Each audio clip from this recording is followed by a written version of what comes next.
going on, everybody? Culturedog Sam Hatch back with more of my Laserdisc. I'm in the middle of the A through Z, as promised, and we're up to C. So we're getting there. Don't worry, I don't have too many Laserdiscs, just a few hundred, and we'll tear through them as quickly as we can. Starting off with Candyman film, another one I had rented the Laserdisc from in the 90s. There were quite a few Laserdisc rental places, at least in the New England area. And I checked this out and really liked it. It is not widescreen. I do believe there maybe are some widescreen versions. I think it's just open matte. But Bernard Rose directed a lot of cool, kind of like godlike overhead shots. I did go into this film a little bit more in my Halloween challenge video. But yeah, based on the Clive Barker story, and really interesting. Not like your average horror film, for sure. One, it's got a titular character that's a little bit more sympathetic than your usual Hollywood monster. This I'd watched on VHS like a billion years ago, and then got on Columbia House, which of course explains the corner damage here. Columbia House was weird. They charged a lot for shipping, and they usually damaged stuff strangely. And if you ordered like 5 discs, they would charge you the exact same amount of shipping for each disc, even though they sent them combined, and saved a lot of money that way. So that was where they made all their money, and probably made up for all the guys that would go and sign up and get Star Wars for $1 each and then never buy the rest of the discs. But yeah, this is an older release, just a Matrix surround, nothing too amazing. And I thought it looked horrible the first time I saw it, and then I watched it again not too long ago, and actually it wasn't that bad. So your results may vary. I just did a spotlight release of this, speaking of Scorsese, Casino. So if you want to learn a little bit more about this release, do a search through my channel archives, and I'll take a little bit of a spin through the world of Casino. Again, this is not the DTS version, it's just the Matrix surround version. This fits into my modus operandi I mentioned in my last video. When I got back into collecting Laserdisc recently, I kind of made it a point to get films that I remember seeing trailers for back in the day, and I just never got around to watching in theaters, and never even got around to watching on video or cable or anything like that. So I figured, these aren't necessarily films I need to have in high def, so let's just get them on Laserdisc and have a good time. So Chain Reaction. One, I'm a bit of an idiot because I can get the Blu-ray for like $3 to $4, but I bought this for $1 and it was brand new. And it's got a Dolby Digital AC3 soundtrack, widescreen edition, and it's Andrew Davis directed. It should be kind of fun. I'll check it out. Chain Reaction. This I bought pretty much. This was a Columbia House. Again, you can tell by the damaged bottom there. It's funny, most of my damaged discs are from Columbia House. Clear and Present Danger, one of the first, if not the first, AC3 Dolby Digital release. I always forget. I should go back through my widescreen reviews. They were very meticulous about noting which films were the first, second, third, or whatever in the AC3 pantheon, at least for a while until that got old and everything was being released in AC3. But THX Laserdisc, really fun flick, and Philip Noyce directs, and it's got Harrison Ford again as Jack Ryan, and Willem Dafoe is really cool too. I love all the jungle scenes, great ambiance and great effects, sound effects and everything. So I do have the CLV version of this, which I should probably get rid of now. I recently picked this up. It's a guilty pleasure, but what the hell? Cliffhanger, the Pioneer Special Edition. This thing is a bit of a beast for just like your average Stallone action flick. Rennie Harlan directs, and more than you'd ever want to know extra-wise are on here. So very cool. I always appreciate it when films that are obviously big event pictures that are going to stand the test of time, like something like James Cameron will do, will have a big special edition. But I also appreciate it when it's something like Cliffhanger, or even worse, that has a big special edition. I don't care. I want to learn everything about a film, regardless of its stature and importance and whatnot. So I always like that. There's time and love put into giving 18 billion discs, or 3 in this case, for a film that most people will just kind of watch once or twice and then forget about. But yeah, solid release, and I'll probably end up getting rid of that CLV copy. This I saw in the theaters back in, 97? And was surprised at how much I liked it. One, I don't like Julia Roberts, but that said, I do like a few of her films, and that she doesn't ruin for me. And Conspiracy Theory from Richard Donner. So cool stuff. Brian Helgeland writes the screenplay, so fun stuff. Patrick Stewart also shows up in this flick. So good paranoiac thriller. And side 3 is CAV, and there is, I'm guessing, some AC3 Dolby Digital, yes. This I got in a lot recently. I saw on cable back in the day. Maybe I saw it in 98 and it was kind of, it was okay. It's Edward Zwick on my on one of the radio shows I do about movies with my co-host. We always kind of make fun of Edward Zwick. He's kind of like a workman-like director in the spirit of Peter Hyams, where his films are good, but they're not really, they don't have any kind of fingerprint or any kind of visual verve that has them stand apart from others, like say Terry Gilliam or David Fincher. Not that I expect everybody to be a David Fincher, but Edward Zwick just has that kind of straight down the middle, meets expectations, does not exceed them. But good cast, haven't seen it in a while. I should fire it up and get the soundtrack ripping. This is a film, case in point of when proper editing for a trailer can change your perspective. I had no plan on going to see this based on the early trailers. And then I saw the recut one and said, whoa, that looks cool. Crimson Tide. And likewise, I do have the original screenplay for the film, which was very procedural, very based on just the submarine activity and Navy procedures. And then later on, a lot of ghostwriters came on to help, including Quentin Tarantino. It's very easy to tell Quentin's dialogue, the kind of white-black horse conversation between Denzel Washington and Gene Hackman, and of course, conversation about the merits of Jack Kirby versus Mobius's Silver Surfer, and even James Gandolfini on a bus talking about his favorite classic films. So yeah, the Quentin stuff definitely stands out like a sore thumb. If you're a fan of Quentin, you may like that. If you're not a fan of Quentin, you may go, ugh, it's Quentin, he's a jerk. But yeah, Dolby Digital AC3, great release. Viggo Mortensen's also in here. It's a fun flick. And it has the making of Crimson Tide. I do believe there's a DTS version of that out as well, but I do not have it. This film, I saw 10 times in the theaters. It was one of the first times when the Hong Kong action aesthetic was brought over to the United States successfully. And Alex Proyas had just a great eye for it. It's not a strict adaptation of the comic book. I know people that love the comic don't like this film, but I love this film. Like I said, I saw it 10 times in the theater. And again, sad about the passing of Brandon Lee, because I think he could have turned this into a really wicked franchise as opposed to the franchise that we got. So yeah, I picked this up. I remember driving down the day it came out to Suncoast. I had pre-ordered it. And case in point, I've talked about how VHS wasn't as cheap as people remember it was. They were sell-through video cassettes, but sometimes you had to wait a while, or it was just a high-profile title. But in the case of something like this, if you wanted to buy it on VHS, you had to pay the rental price of it. So that's what a rental store like Blockbuster would pay for each tape, and it was usually astronomically high. I believe this was $89.95. And then I ordered it, and the lady was like, "Oh, that's $89.95." I'm like, "No way! Is that a special edition Laserdisc?" And then, sure enough, it was under $40. So, yeah, I drove down, picked it up day and date, and again, I loved the soundtrack of this. This is when I finally had moved into my first place on my own and had set up my stereo, and remember just hearing Tintin's knife getting knocked by Eric Draven off into the corner of the soundstage, and hearing it like just land in the corner of my room just totally blew my mind. And of course the shootout at Top Dollar's hangout, amazing stuff. I did also splurge from Ken Crane's towards the end of the Laserdisc reign and get the DTS version, which actually has a bonus, the History of the Crow bonus program. I believe there's an AC3 reissue with that same exclusive on there, but I'm plenty happy with this version.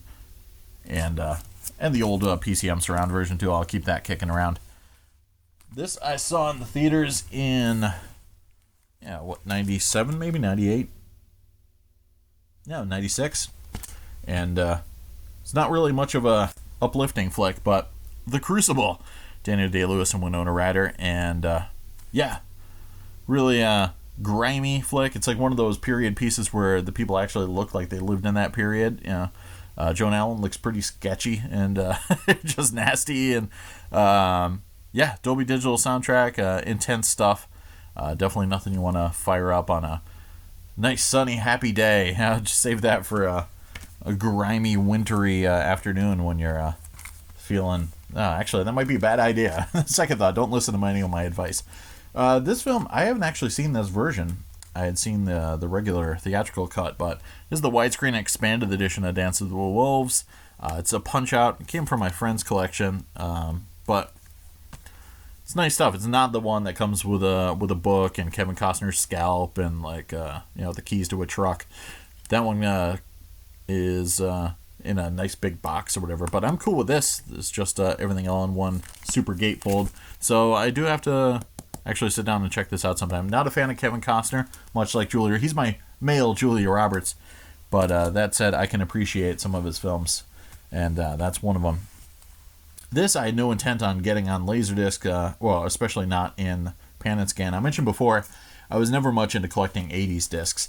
And partially because, one, a lot of the cooler titles, Image put out. And then there was that period when they were using 3M, and they were just rotters. And I didn't really see Laserdisc as much beyond VHS Plus at that period. You came out with a transfer, you made the VHS, you made the Laserdisc. Pan and scan, all the time. And that was the name of the game. And then in the 90s, there was more attention paid to the Laserdisc transfers. The widescreen versions came out, and it was its own thing. So Laserdisc was very important, and if you were a film buff, you knew your needs were being addressed personally. Whereas in the 80s, I didn't see that really, except for Criterion Collection releases. So I call it VHS Plus. It's a better looking copy of the exact same thing you were getting on VHS. So it is a bit of a heresy to have a pan and scan, early 80s or even late 70s copy of Terrence Malick's Days of Heaven. But it was in just such great condition, I had to hold on to it. I know it is out now in Blu-ray from Criterion Collection, so I'll have to pick that up. But yeah, 94 minutes. Surprisingly short for a Terrence Malick flick. But yeah. Days of Heaven. This I picked up from, I believe, Columbia House. Pretty cool flick. Nobody really talks about it much nowadays, but good Philip Noyce thriller called Dead Calm with Nicole Kidman and Sam Neill as grieving parents and running across Billy Zane. I like how it took on that notion of the boating excursion, like in films, like going boating and going on sailing, quitting your job and quitting everything and going boating is always this answer to like personal trauma and stuff. So I love the fact that these characters do that, and it turns even worse for them. They meet a complete psycho out on the open seas. And again, that could happen. Either pirates or some nut job or whatever. And then you're out there by yourself and you have to take care of things with flares and chutzpah. So, solid flick. Yeah, good Aussie flick. Just a PCM surround track on that one. Also, just a PCM surround on this. Total guilty pleasure, man. I can't help but love this film. Demolition Man, Wesley Snipes as Simon Phoenix and John Spartan by Sylvester Stallone, and they even mention Laserdisc in the film. He's better live than on Laserdisc. And it's just a hoot. It's over the top. It sometimes doesn't make any sense.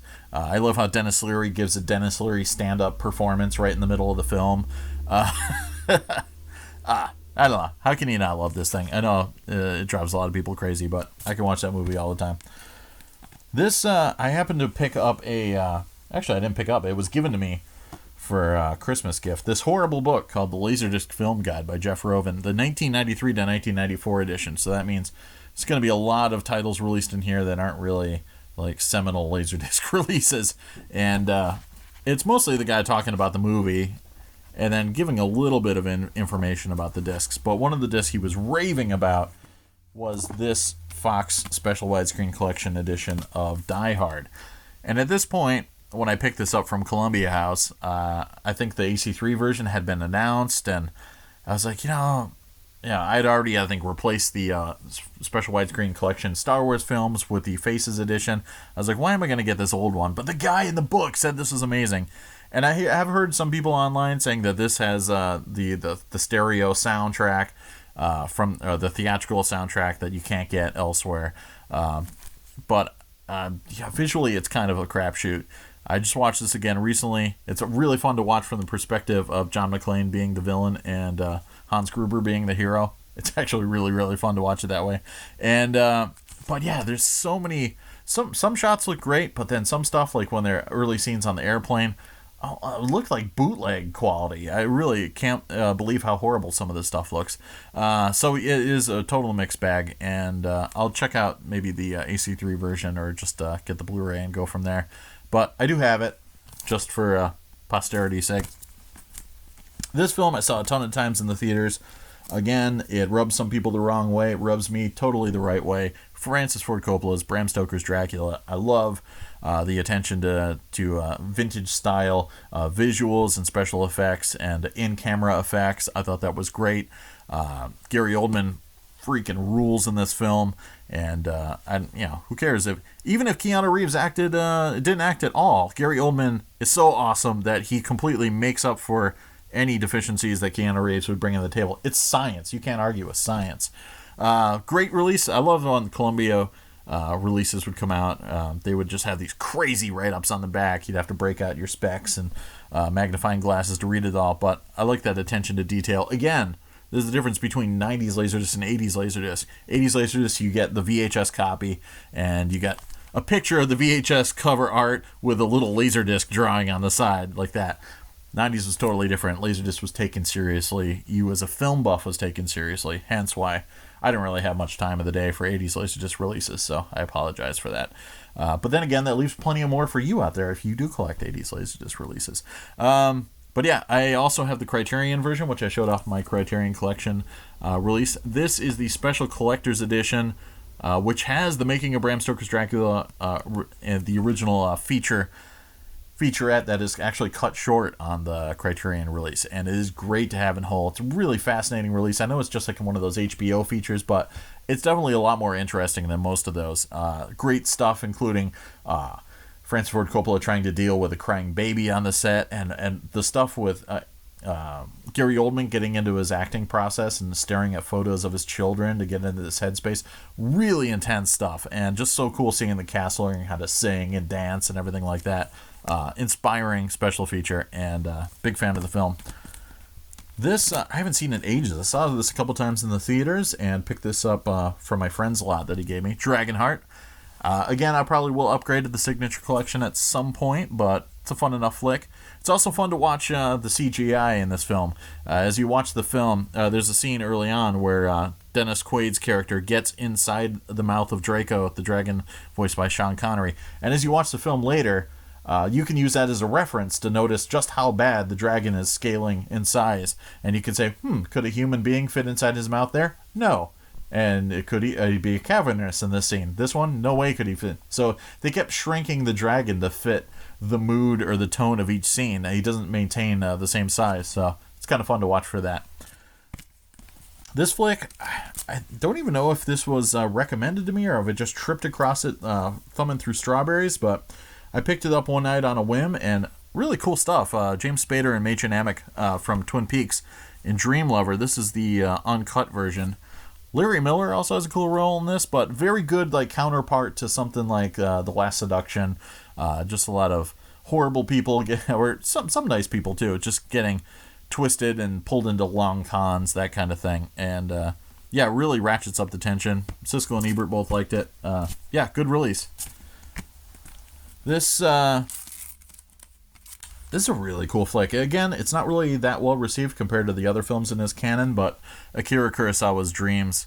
Just the opening bit with the child discovering the fox's marriage in the woods is just gorgeous. There's a lot of just kind of tone poem stuff. There's a bunch of bits with a blizzard that's almost bereft of dialogue. It's just sound, and so you really have to be awake to get in the right mood for this film, otherwise it'll probably just lull you to sleep, which is kind of interesting because that's kind of what those characters are going through at the same time.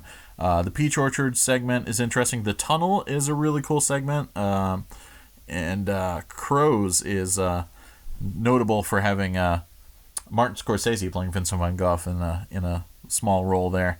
Then there's a few kind of like nuclear and like war commentary pieces, and yeah, it's a really cool short story segment. Collaboration from Akira Kurosawa. I really liked it. This I haven't seen yet. Again, going into my 90s thing, I had heard about this flick and never saw it. Wesley Snipes in Drop Zone, AC3 Dolby Digital, THX release. I figured, hey, why not? Let's let's blow $1 on this sucker. John Badham directed, so that's pretty cool. Looking forward to checking this out finally. Yeah, a lot of cool. Wesley Snipes had a lot of cool action flicks in the 90s. This I bought in a lot, and it's one of those times when you buy something on eBay and you want to kind of complain about the seller. In this case, I was getting something out of it, so I didn't care. But basically, there was a lot of Laserdiscs, and we were just talking about this on Laserdisc Forever recently, how people that are selling discs always go that they're new and out of print and in great shape and mint and everything like that. And I saw this, and I really wanted this disc in particular, and it was on a table with a bunch of other discs. Always beware if like there's a picture of discs on a table outside or like stacked up against some car parts, because you just know that stuff was just sitting in a garage covered in cobwebs and like raccoon poop, and just the guy brushed it off and sent it off. And the stuff, I got it, and the box was just destroyed. It was like put in the flimsiest box possible. The other discs were already destroyed like pretty much before I got it. I've got a copy of the Criterion Magic Flute, I'll show you later. It's just completely wrecked. I mean, if you could have just thrown it into a cage with a bunch of badgers fighting apes, it would not look anywhere near as bad as this copy did. Yet they were all mint condition. So again, I'm not a really big fan of online grading and some people's lack of ability. Yeah, basically, especially with Laserdiscs, as anybody opens up a disc and they see it's shiny, that means it's in mint condition. No matter if the jacket is destroyed, the polyline sleeve is destroyed, even if there's disc scratches everywhere, it is mint condition because it's shiny. So get prepared for more of that if you end up shopping online. This, I happen to see in the picture, had shrink wrap still on it, so I thought it would be worth getting because it's been on my hit list for a while. And so I sucked up the fact that all the other discs were in pretty bad condition because I did get this.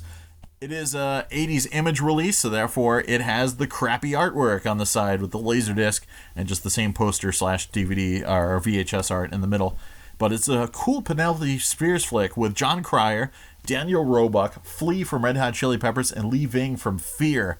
And I believe Catherine Mary Stewart in there as well. But yeah, it's a lot of fun. It's a weird flick. It's not available on DVD or on Blu-ray, so I sucked it up and got the pan and scan copy here. And again, it being Image from the late 80s, it's also pressed by 3M and has visible laser rot. Maybe I'll show that to you later. And but not that much. It's just got speckling. Definitely doesn't hurt the watching of the film. It was worth picking up in this case, so have fun with that. This I did a spotlight review on, Eraser.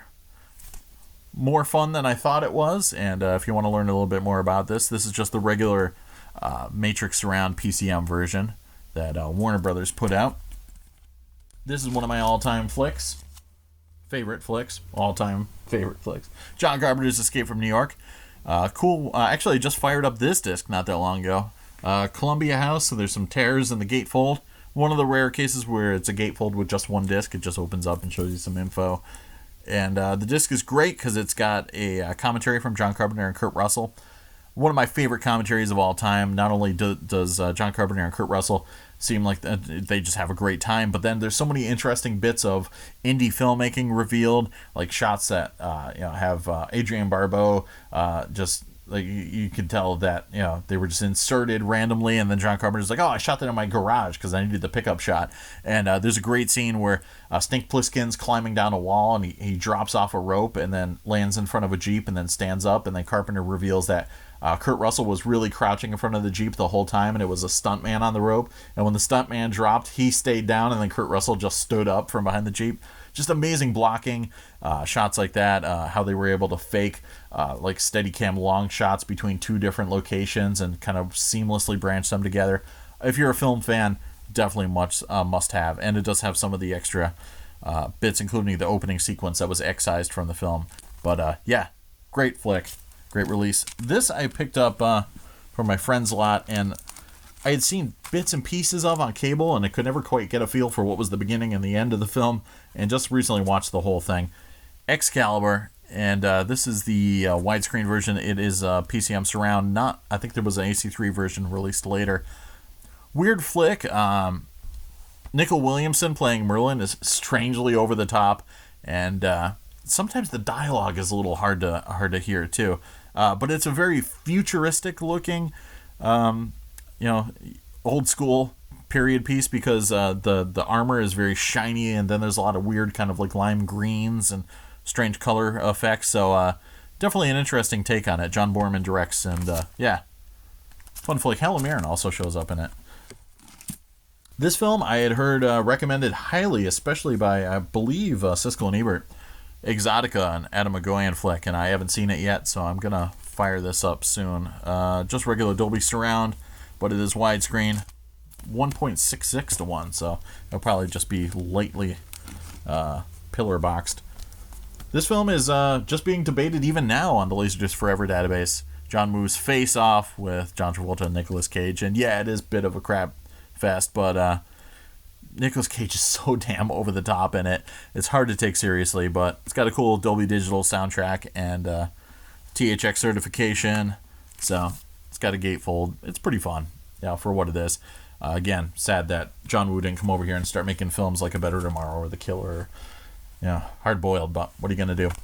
All right, so we got through F. We're gonna tear through some more Laserdisc next. Thanks for hanging out with me, and hope you had fun.